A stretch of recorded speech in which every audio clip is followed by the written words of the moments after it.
welcome, welcome, welcome. I'm happy you guys are here. I love this group because I love the diversity of different, where you guys come from each individually and how collectively you can impart information to this group coming from your very specific background. So let's do this instead of me. I'll have you all introduce yourselves individually and just tell us what you're doing here and how you're going to help us today.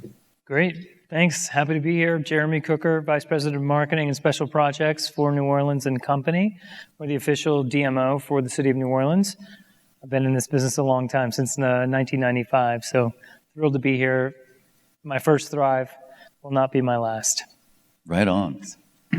Hey, this is Laura Fernandez. I head up the travel and tourism vertical at SXM Media. So SXM Media is the combined ad sales org for the consumer-facing brands, which I think you would all know, of SiriusXM, Pandora, Stitcher, and then we have some exclusive partnerships with SoundCloud, NBC Universal, and a couple of different podcast brands. So if you ever hear or see a travel ad on any of those many publishers, that's my team, Travel and Tourism. And this is my second Thrive. This is also my second Thrive. I'm Rachel Cavallo, if you haven't figured it out by now. I am a content creator. I'm the owner and publisher of OUTCOAST.com. I used to use the saying that we promote Florida as LGBT welcoming. I now say we promote the places in Florida that are LGBT welcoming. It's definitely been an interesting year to promote Florida to the gay community, for sure. Hey there, I'm Marc Graser. I'm VP of Brand Storytelling at NMG Network. We're a Honolulu-based media company that produces custom media brands for luxury hotels, luxury residences. We also have two consumer brands. One is Flux, one is Lay, which is our Lgbt brand. And it used to be pretty much focused on the Hawaii market, and now we're taking that and expanding it and really looking at welcoming destinations for LGBT travelers around the world, but through the lens of aloha and everything aloha represents. Marc, I meant to ask you this yesterday. I'm sorry, I didn't pronounce your last name correctly. Graser. Graser. And this is not, I'm not trying to pull a punch here, but is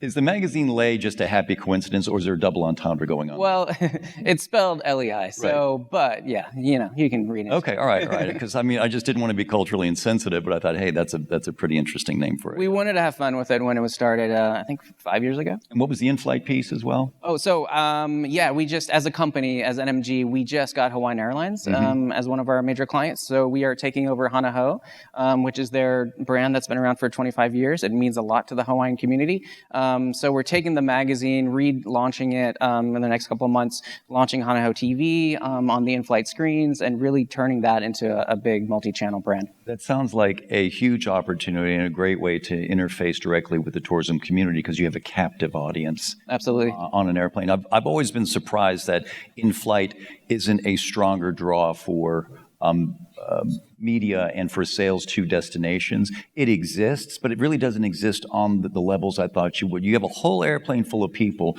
all going to one very specific place. And the messaging just seems to me like a low-hanging fruit, like you could get right in front of them so easily, but for some reason, that just doesn't seem to be. And you know what I think it was is they used to be farmed out to agencies, and agencies would produce the print magazine, and it would only be a print magazine. It wasn't a brand that you could access online, a brand that you could watch videos of. There were no franchises around that brand, so that's what we're planning to do with Hana Ho.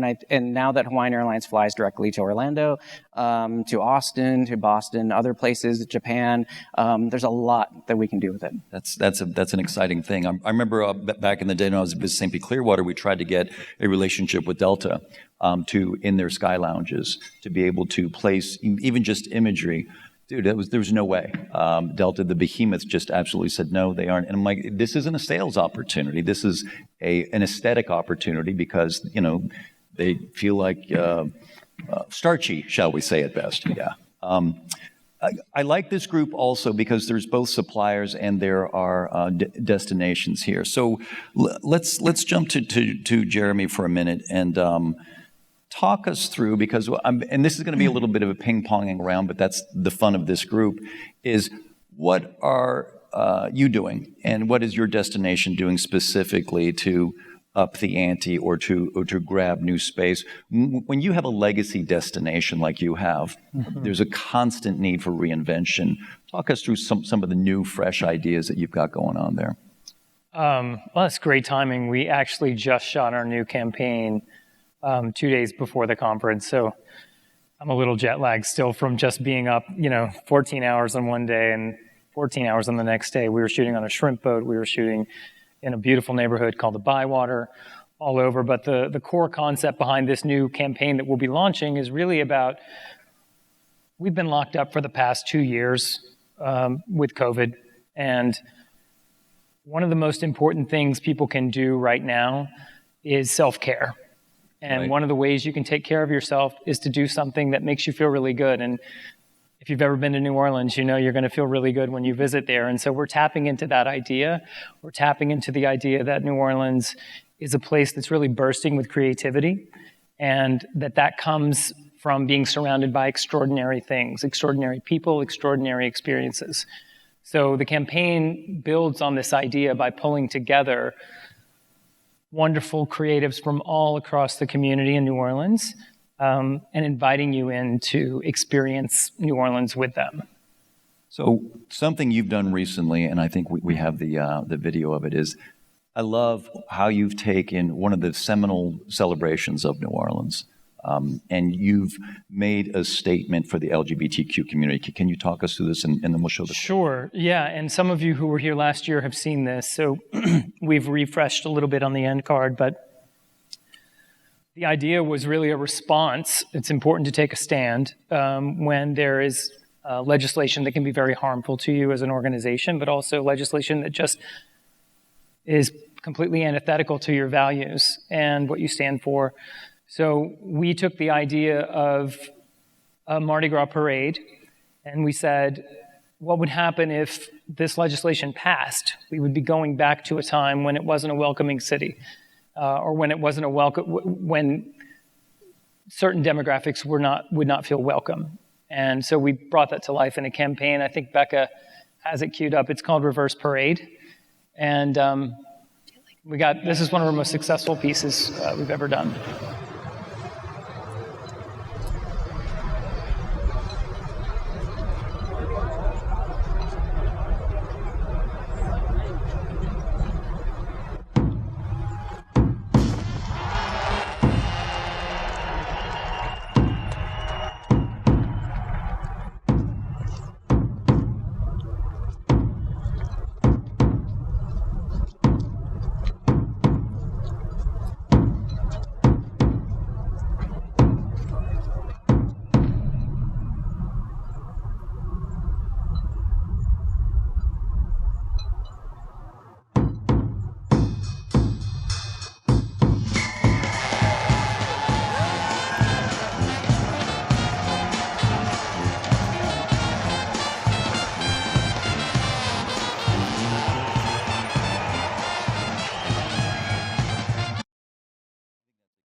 To that, David, the couple you saw kissing at the end, these were all real people. We invited the community to just be part of this because everyone gathered together and felt very strongly against this legislation. So I don't know whether or not that had a big impact, but I know it impacted a lot of the people that saw it, that had millions of views just organically on YouTube, and people applauded us and thanked us for taking a stand. Whose concept was that? It's genius. Gosh, it was a number of people. We worked with Communify, who Stephen works with. They helped us basically pull together a lot of the pieces. But doing something like that takes some nerve, too, because we work as a DMO where we answer to a legislature that has different values in some cases, or has different ideas about certain things than we do in New Orleans. And so we had to do it in a way that was true to what we did without really...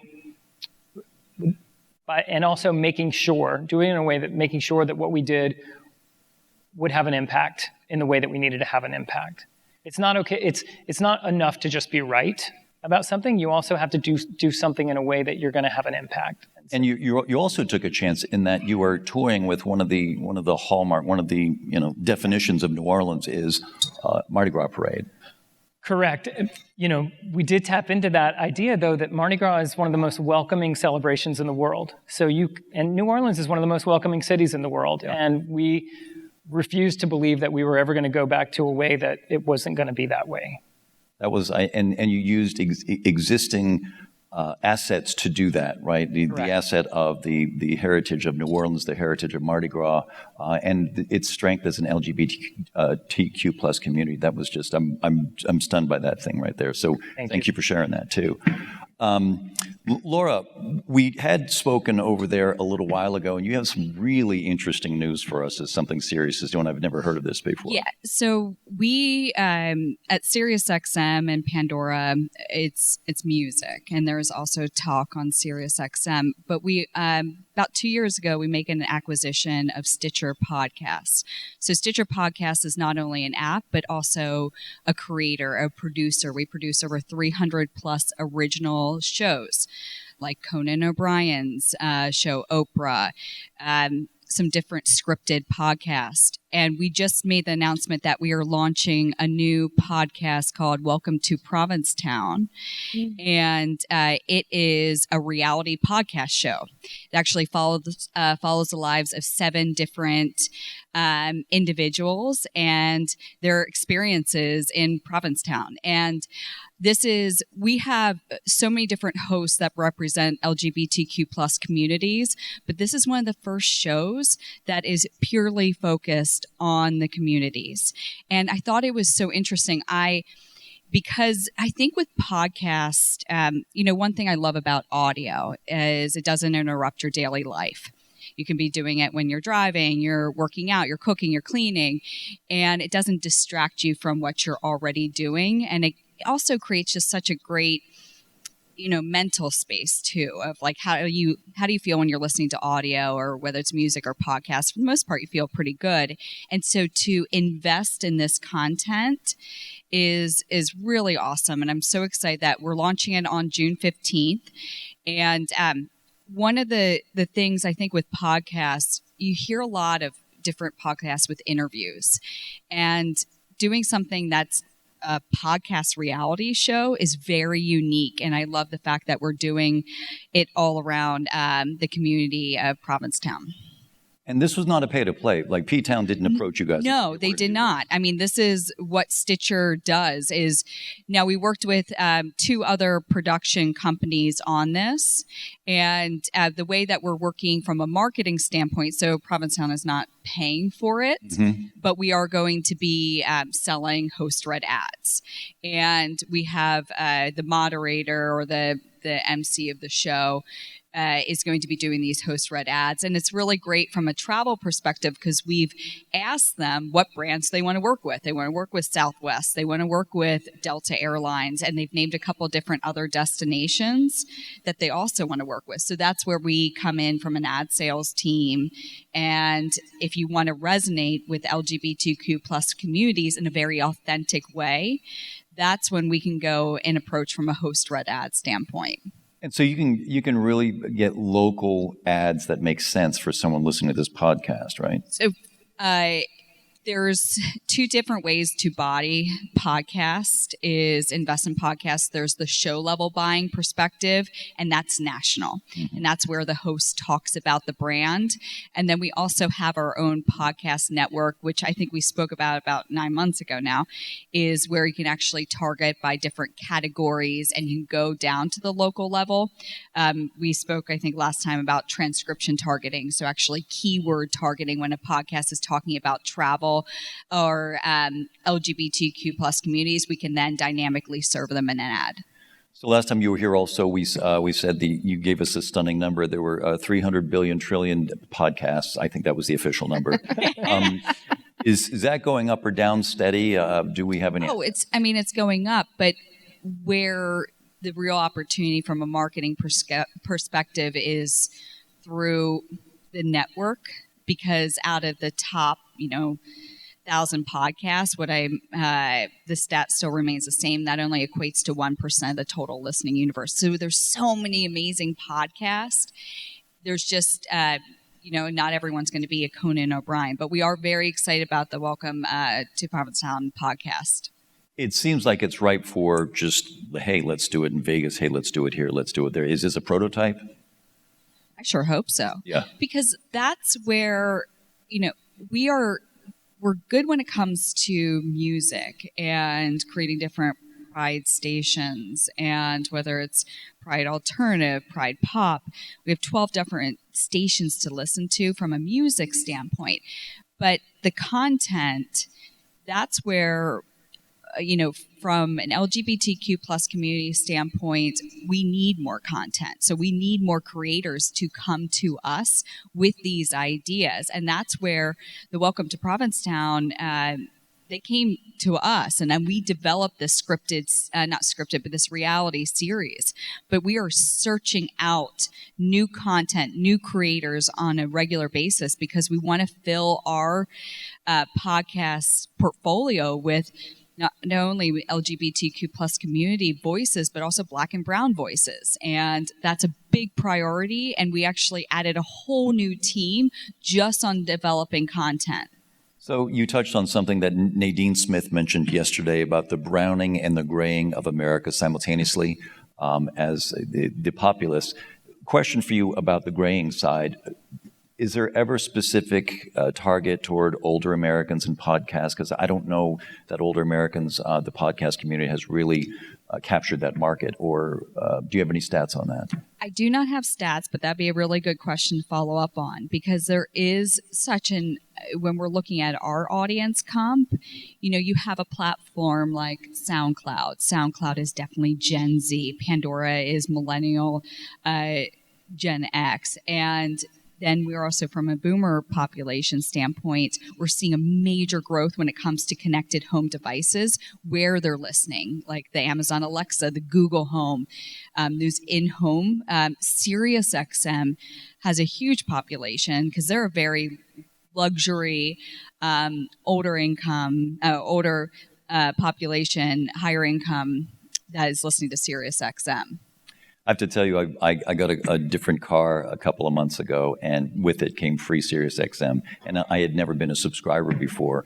And I have to admit, I think I'm hooked now. After 6 months, I'm going to have to pay you each month. So thank you for that. I appreciate it. Yeah. You can also listen on the app. Share that one other that you just shared with us last time that blew me away, the number of data points that you guys collect on a daily basis or have access to. Yep. On Pandora's standpoint, we collect over 1 billion data points daily on our listeners. And when you engage with Pandora, we got your registration data, so your birth date, your zip code, your gender, and your email. But then we can go into listening behaviors of what type of music that you're listening to, and what devices that you're listening to. It's amazing from just an audio consumption standpoint, and that's where we're also growing more information on our audience that's listening to podcasts. Satellite is not as robust from a targeting standpoint, so that's where we definitely need to build momentum. It's satellite versus digital. But the podcast, I think where podcast targeting and what we're learning about our audience from a podcast standpoint is amazing. I mean, the fact that we can keyword target when people are talking about travel, it doesn't need to be a travel podcast, is pretty remarkable. Rachel, I saw you wince when you said we got all these data points. Does that make you nervous? Oh, if you knew what I was searching for, listening to maybe. No, I'm good.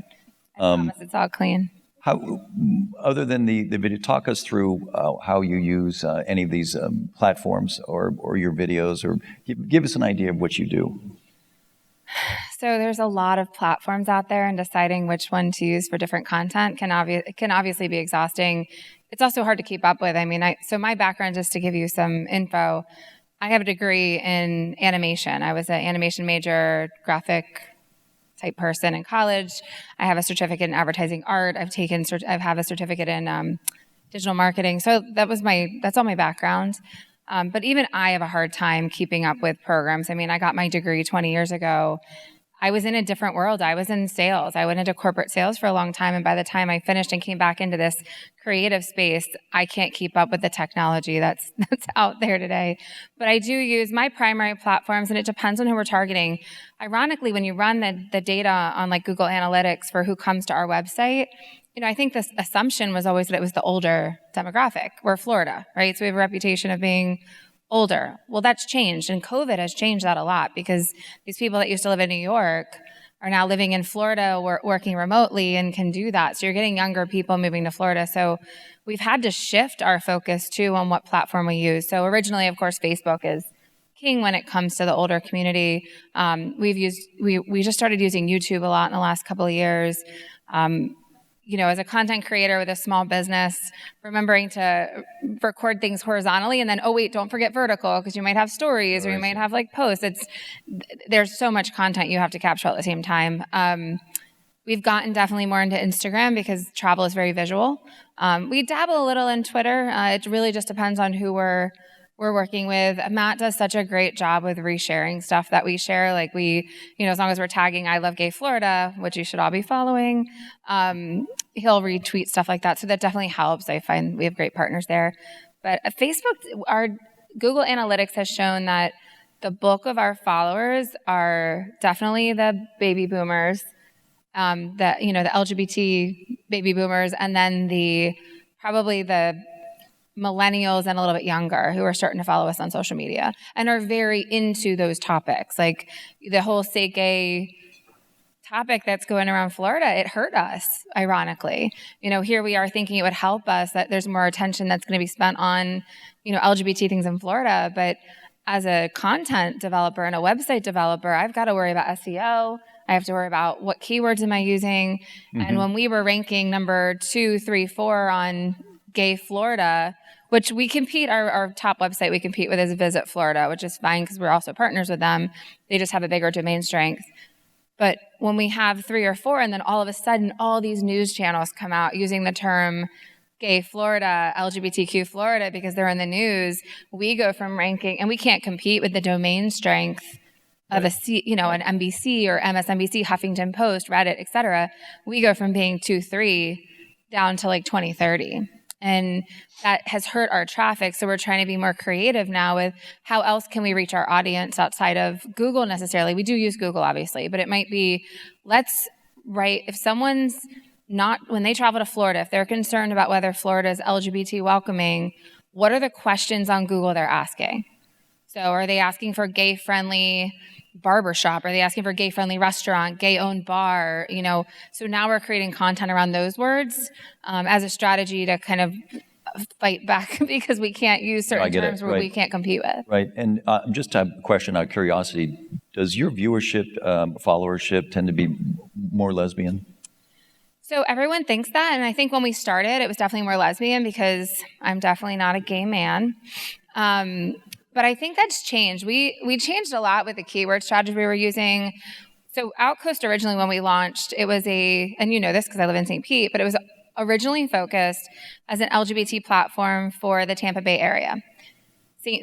Pete, Sarasota, Clearwater, Tampa Bay, et cetera. We went down a little into Naples because they were always great supporters of OUTCOAST.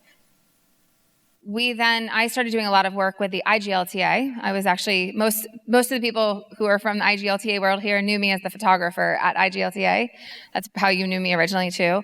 And when I got more and more involved in the travel space, I decided to make it more of a travel-focused platform. And then when COVID hit, because I had time on my hands with all the Pride events being canceled, we said, let's go statewide. And we relaunched OUTCOAST in 2020 as a statewide travel magazine, which might sound strange because we were doing this when things were shut down and people weren't traveling. But we saw this opportunity because we knew that during a shutdown, people who were traveling had income, probably no kids at home with school. So we just took this opportunity and it really, launched. But now I'm blanking on the original question you asked me. No. I mean, I just said, talk us through some of your platforms and how you do that. And you actually got me thinking is the same question I asked at the last 2 panels, and I'm going to ask each of you this, is either from the supplier side or from a destination side. It doesn't matter. The need, the necessity to address each of the letters LGBTQ plus individually, because those voices are actually very different, and sometimes it's done with a broad swath that we just think includes everything all at once. What about Lay? Well, you asked an interesting question earlier on another panel. What is an LGBT traveler? Right. And that's something that for lay, we've really done a deep dive into, because we need to answer that question in order to create the content for that group. And for me, and I wrote a column about this recently, but we travel differently. We don't travel better than anyone else, but we travel more aware than others. We want to feel safe, we want to feel welcome, but we also want to be seen.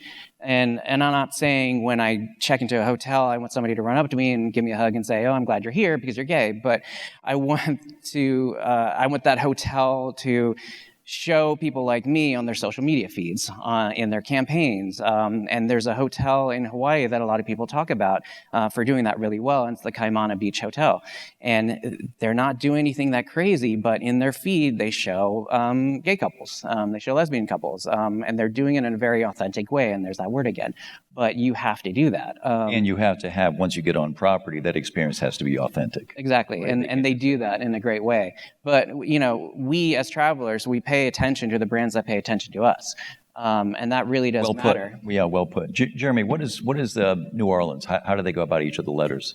Yeah, we take a fully integrated approach. So we can get more specific within specific content. We lean on Communify a lot in some of that area. It's 2 shout-outs to Communify. They must be doing a hell of a job for you. Yeah. 360i Dentsu is our other agency. They've done a phenomenal job. They were also a big part of Reverse Parade and this new campaign. But Communify's on the ground with us, and they just have their fingers on the pulse of, like, this is how the community, like, first of all, a DMO that works well for its community is going to work well for the greater good and for visitors. So that's a big priority for us as well, making sure that the community feels proud of the work that we're doing. To that end, a fully integrated approach means that we work in content that allows all demographics to see themselves in what we're doing. Since May 1, we've posted, for example, 21 pieces of LGBTQ plus specific content on our social channels across stories, in feed, et cetera.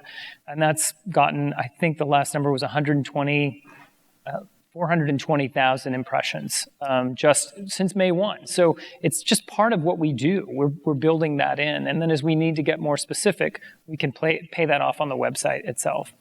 We have an LGBTQ section on the website, but we also have opportunities. We have a separate LGBTQ newsletter that people sign up for. And then within those platforms, we have opportunities to speak to different audiences. I got you. Okay. So there's a strategy behind it. It's not just, hey, we're doing this. No, and it's not just a separate line item like Todd and some of the other guys were saying they do as well. They don't do separate line items. It's just part of what we do. I mean, New Orleans is a very diverse, welcoming place. And so it's an incredibly diverse place. Thank you. Yes, and the work we do should be representative of that. Yeah. Laura, what about Sirius? How do you guys address each letter? I can look at this in 2 ways. Is one, from a company culture standpoint, we have our LGBTQ plus community group, which we call Mixtape, but Mixtape is broken out into different. Love the name, by the way. Mixtape. It's broken out into different communities, so everyone does feel represented. Now, from a consumer-facing standpoint, we do, in the different station lists, we have LGBTQ plus pride stations, but the content we're trying to develop, we're making sure that we do work with different audiences. And then another way I also look at this, and from a targeting standpoint, when we get RFPs for media, like how do we connect with LGBTQ plus communities, it's always grouped in as one entity. But that's one thing I would love to see more of. I want to reach lesbian. I want to reach transgender and challenge the publisher to put together solutions that will connect with those audiences. And one thing that I am very excited to see from the RFPs that we're getting from DMOs to major accommodation brands, it isn't honestly on one line item anymore. It's a completely separate budget that we're working with. And because it's shifting away from the RFPs that we're getting, it's not just this one-size-fits-all mentality. It is separate line items and separate budgets, and that, for me, that challenges the publisher too, to come up with ideas and solutions that's going to really resonate with that audience and drive impact and results. So it sounds like you work very closely with clients in developing a bespoke plan for their needs and how it's addressed. Correct. Okay. Yeah, I mean, when we get an RFP for any media recommendation, it's not only what they're trying to accomplish, whether it's visitation or site traffic or bookings, but then it gets into the audiences. And one thing I really hone in on, say we do get an RFP and the only audience they're trying to reach is adults 25-54 travelers that are leisure travelers and business travelers. Okay, that works, but can you then reach out to the brand? I encourage sales executives, reach out to the brand, understand their strategy to connect with Black and brown travelers, LGBTQ plus travelers, because that's then on us. Right. If we see an RFP that's not connecting with all the different communities, we need to then go back and challenge the brand as well. Because you could get into a dangerous situation there of being... Well, that's what we need to make sure we get a little bit better with the audiences and our targeting that we're trying to do. Lord knows you have the metrics to yeah, we have the metrics. Man, so don't just send me an RFP saying adults 25-54 travelers. I want to make sure that we put together a solution to connect with the Black and brown communities and LGBTQ plus communities as well. So the other issue, I think, and this is an interesting group, I think, to ask this of, is partnership. How sometimes partnerships will arrive or originate through strange situations, through conferences like this, or you never know where partnership is going to come from. Does anyone have an example of a partnership that is formed specifically for addressing LGBTQ plus? In some way that would advance one or both of your causes that might be a bit surprising? So I'll speak to this, and I just want to go back. The original question you had is the split between men and women. We're pretty split. That I wanted to answer that question. Okay. We do partnerships all the time. A big part of our funding with OUTCOAST is advertiser sponsors. I've met so many different partners. Visit Tampa Bay, I actually met at a networking event. So, I've met my partners. I've got Miami right here as another sponsor, Visit Miami. Dan. And it's all from our LGBT conferences and network that we met too. I think some of the partners I really like to try to go after is the ones that might not be in the LGBT space that need the most work done. We know Miami is super welcoming to all people. And kind of speaking to your demographic focus, we create content and put people in content that makes sense for the demographic they're targeting. That might be the younger dance party type of person. Sure. It's not going to be me on that camera. Right. But we really, I like to go into the areas that aren't being heard, because reality in Florida, we've been in the news a lot. And some of these smaller visitor bureaus and DMOs are starting to make progress. And if we all leave the state or we don't do work in the LGBT space, they will fail to continue their progress. So I intentionally go into those places to form those partnerships and say, look, I know that you don't have a huge budget in the LGBT space. I know that I'm going into a more conservative area, and using political terms is probably not going to help me help you. So where can we start? What's the starting point with how we develop that type of partnership? I actually saw your Insta post about that, and you said that's it. It's about making partnerships, which was an awesome way to think about it. Do you have any partnerships?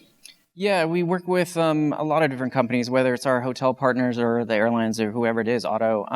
There was an auto brand, a big one that we were talking to, and they said, so many content creators come to us and want us to pay for everything. And then they expect, if it's like a video, to be put on, say, if it's Jeep's website or anybody's. And, the thing is, the partnership word, it has to be a true partnership, right? Like, if we're a media company and we have channels, use all of our channels. If you have a story to tell, we should be activating across all the channels. But it has to be a story first. And it has to be a story that connects with people, because once it stops being that, you lose your audience. True. Jeremy, I imagine your brand, a lot of people want to partner with New Orleans in lots of different ways. Yeah, no, that's true, and it's fun. I mean, we love branching out. We love what we do. We sponsored a Mardi Gras float in World Pride in New York in 2018, I guess. I can't remember exactly when it was, but that was a huge deal. And part of that sponsorship also was the opportunity to host a party for LGBTQ publishers, LGBTQ influencers, et cetera. And that gave us the opportunity to really just give them a little slice of New Orleans in New York. So we kind of built into that. I saw a video on that. Yeah. They went crazy for that. Yeah. That was a big party. I'm in the enviable position of representing a city that a lot of people have a strong affinity for. So especially there's a nice connection between New York and New Orleans. So being there, we just got such a warm welcome. Something I noticed during COVID and when people were not seeing each other or traveling or being in the same space together, and why I asked the partnership question was there was a lot of partnerships that were established during COVID that had nothing to do with cash trading hands. It was like, let's figure out if we have a common business interest. Let's drop the idea for profitability right now because ain't nobody making any money right now. So let's explore some of those and let's find a way to be, in an authentic way. CMI mentioned yesterday, and it stuck with me because I find it kind of disturbing. Black gay men reported being advertised to and feeling very transactional and very exploited because there were two major industry types that were marketing to them. It was pharmaceuticals and it was alcohol or cigarettes, right? So at that point, it's like there is an authentic brand reaching out, trying to communicate. Does it depend on the brand? Is it incumbent upon them? Everybody here who's ever seen a PrEP commercial, it's those ads. They're probably 90% black men in those commercials, and I know they have research that suggests there's a reason for that. But at the same time, an authentic reach out sometimes can, even if you're in the best intentions, feel rather transactional. Laura, can you speak to that at all? Yeah, I mean, you go back and you have to be authentic, and we do have video and we do have display advertising, but the main form of advertising on our platforms is audio, and we have to use the correct voices. And we're also, about a year ago, we created Stand for Sonic Diversity. So instead of us having a Caucasian voice, white voice, when the brand doesn't request for a specific ethnicity, we put a black or brown voice on that ad. And it was a big initiative that we had launched, but the Stand for Sonic Diversity is, but we go back to the brands that we work with. It's all about making sure that we understand audio, we understand voices, and we understand how to resonate through that medium. But we really do need the brand to also, hold our hand through the process and be there with us. I love the idea of sonic diversity, and it's so true. And I'm sure that's an extremely nuanced field to determine what is a black or brown voice and what constitutes that. But those attempts and the awareness of that is probably a conversation we wouldn't have had as few as 5 years ago. I think, and here we are having it on stage. Rachel, I wanted to add to the question that you asked about. There's a difference between, we like to create marketing that's targeted to the audience that we're trying to attract, right? That's what marketers do. Unfortunately, sometimes when you do that, you also help to feed stereotypes that are out there. So if I'm going to say a couple stereotypes, please don't judge me. But, if I'm marketing fried chicken to the Black community, because stereotypically that's a community that likes fried chicken, but I don't ever put them in ads for elegant restaurants, I'm also creating the narrative and continuing to create that stereotype, which probably then leads to the Black community not going to fine dining establishments because they don't feel like they're welcomed there or they're invited to be there, because all they're seeing in ads is straight white people having expensive dinners. So I think there's a balance between targeting the right community, but also not. Let me push you here. I'm going to go back within our wheelhouse of LGBTQ+. How are we doing that to our community with some ads that we might approve of? So I think, obviously, like in the LGBT community, in the past especially, I think this was pre-COVID, we saw a lot of over-sexualizing of certain community members within the LGBT spectrum. So, gay men especially, knowing that, putting ads with bikinis, and yes, that might attract them, but then other people that see those ads, it might actually help feed those stereotypes that maybe we don't want, because there are a lot of gay men that don't do circuit parties. There are gay men that don't want that branding to identify who they are, and it doesn't help them progress if certain pictures are always seen. So having a diverse moments. Now that you say that, I think I don't think I've ever seen a larger size gay man in an ad other than for a bear gathering. And that's very specific, but it does perpetuate a certain sameness in the approach there. We're just about out of time, but I'd like for each of you to answer a quick question for me. In the next year, what do you see as a challenge coming at you and one opportunity? Something's opening up and something's kind of closing up at the same time. Anybody? Marc? I'm going to throw it to you. I needed a minute to think about that. I mean, there's always challenges in our line of work. Or either one. In travel. I think the biggest challenge for us is just getting through this pandemic and getting people back to the city. I mean, that's our primary mission. Heads in beds. Heads in beds, and doing it in a way that really has an impact for the community. Feets and sheets. Right, same thing. Correct. Laura? We are in need of content. Podcasts are exploding, no question, but we are in need of LGBTQ plus content, multicultural content. So that is something that we are truly in need of. And because we want to continue to build those audiences and provide content that will resonate. Content. Wow, that's an awesome, for this group, that's an awesome answer. Laura and I creating some Say Gay content. Let's do it. Yeah. Rachel? My biggest challenge right now is I'm promoting LGBT travel in a state that's not getting great press around that. I think one of the biggest challenges I've seen, I send newsletters out, a couple times a month. The people that are pushing back and getting angriest with me aren't the homophobic people in Florida. They're the LGBT people that are saying, I've had some nasty emails sent to me on why are you promoting Florida to LGBT people? I'm a big fan that we don't wave white flags, we wave rainbow flags. So I'm going to keep waving my rainbow flag all over the state. But that's really my challenge and trying to shift the story a little bit. Opportunity for me is working with destinations, not just to create content for our own platform, but consulting with them on how to do it effectively for their platforms. So. Marc?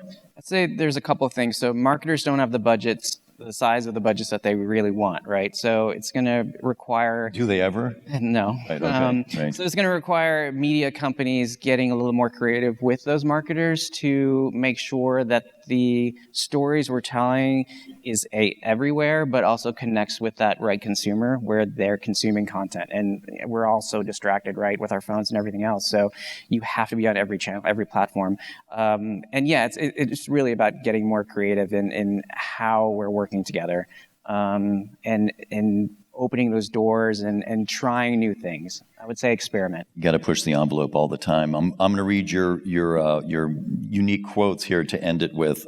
Marc, your strangest special talent is you can identify celebrity voices in commercials, because I think that's part of what you do, right? That's cheating. Jeremy is a good guy to go anywhere with that's crowded because he has the most incredible knack for finding parking spaces. Wow. That's crazy. I don't know. I need to go somewhere with you. If you need to go to Costco later, let me know. Costco, all right. Not surprisingly, Laura would keep 3 apps above all others: Pandora, Stitcher, and SiriusXM. That was easy. Surprisingly, if she didn't have her current job, she'd be a horse trainer. That's awesome. Love horses. And Rachel, if she didn't have her current job, she would have been a stand-up comedian. On vacation, she'd head for the Galapagos because Rachel is obsessed with bird photography. Wow. All right. We have plenty to talk about next time. Please give a nice round of applause to our Thank you. council this afternoon.